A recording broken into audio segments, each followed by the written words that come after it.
देखिए, सरकार ने हमें कोरोना योद्धा का हमारे ऊपर फूल बरसाए, तालियां थालियां बजवाई हमारे लिए, दिए जलाए गए हमारे सपोर्ट में, देश भर से हमें सपोर्ट मिला। लेकिन हम जून से इस कोविड हॉस्पिटल में काम कर रहे हैं, लेकिन अभी तक हमें हमारी सैलरीज क्लियर नहीं हुई है। हमें हमारी सैलरीज नहीं मिली है, इसलिए हम अपनी सैलरी के लिए प्रोटेस्ट कर रहे हैं। हमने जो काम किया है, हम उसके हक के लिए यहाँ पे प्रोटेस्ट कर रहे हैं। ये actually we can't say protest, we are just withdrawing our services. हम यहाँ पे है, हमारा हॉस्पिटल चल रहा है, उसमें कोई दिक्कत नहीं। हमारे सीनियर कंसल्टेंट्स हैं जो हॉस्पिटल चला रहे हैं। हमारी डिमांड है सरकार से, एमसीडी से, कि वो हमारे ड्यूज क्लियर करें। उनसे हमारी रिक्वेस्ट है। हमें एक तरह से उन्होंने फुटबॉल बना के रख दिया है। एमसीडी बोलती है दिल्ली गवर्नमेंट बोलती है एमसीडी ड्यूज क्लियर करेगी, बट हमें हमारी सैलरी नहीं मिल पा रही है। हमारी डिमांड है, एक तो हमारी सैलरीज जो ड्यू है वो आप क्लियर कीजिए, और दूसरी बात कि हमें एक रेगुलराइजेशन चाहिए सैलरी में। ये इश्यू सिर्फ अभी का नहीं है, ये इश्यू बहुत पहले से चलता हुआ आ रहा है। सो प्लीज़ आई रिक्वेस्ट कि हमें सपोर्ट कीजिए आप भी। बिल्कुल वो पॉलिटिक्स हो रही है, हम उस पॉलिटिक्स के फुटबॉल गेम में हम फुटबॉल की तरह हो गए हैं। एमसीडी कभी हमें दिल्ली सरकार के पाले में डालती है, कभी दिल्ली सरकार हमें एमसीडी के पाले में डालती है, तो हम तो फुटबॉल की तरह हो गए।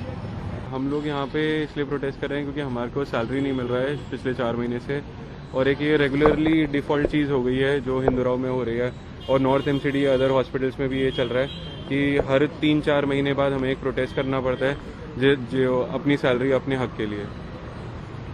क्या डिमांड है? क्या हमारी तो बहुत ही बेसिक सी डिमांड है, जिसमें एक ही चीज़ है कि हमें अपने 4 महीने की सैलरी दे दी जाए, और इंस्टेंटली दे दी जाए सबको।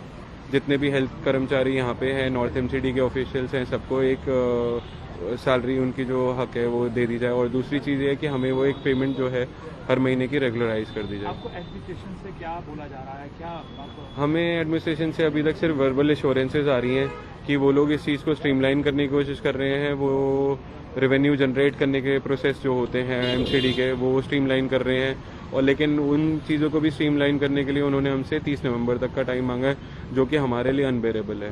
वो एक चीज़ ऐसी है कि वो इज़ एन एडमिनिस्ट्रेटिव डिसीजन जो कि एमसीडी का क्यूमुलेटिवली दिल्ली गवर्नमेंट के साथ होना चाहिए। हमें लगता है कि दिस शुड बी एक मीडिएटिंग डिसीजन जो दोनों पार्टीज़ को मिलकर बैठ के करना चाहिए, सुझाव करना चाहिए, ताकि उससे क्या कौन रन करता है, गवर्निंग बॉडी क्या रहती है, that is there administrative decision.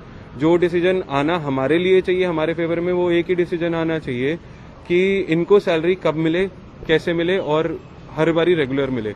उन लोगों को बैठ के दोनों बॉडीज को बात करके ये एटलीस्ट सॉर्ट आउट करना चाहिए। इनसे हैंडल नहीं हो पा रहा तो ये अपना दे दे। बाकी पॉलिटिकल उन लोग आपस में क्या करते हैं पता नहीं, मुझे सैलरी टाइम पे मिल जाना चाहिए। लेकिन अगर वो नहीं कर पा रहे हैंडल और दिल्ली गवर्नमेंट ने प्रपोजल दिया है तो ये उसे ओवर दे दे, हैंड ओवर कर दे उसे देकर, क्योंकि दिल्ली गवर्नमेंट सारे लोगों को टाइम पे सैलरी मिल रही है, सेंट्रल गवर्नमेंट मिल रही है।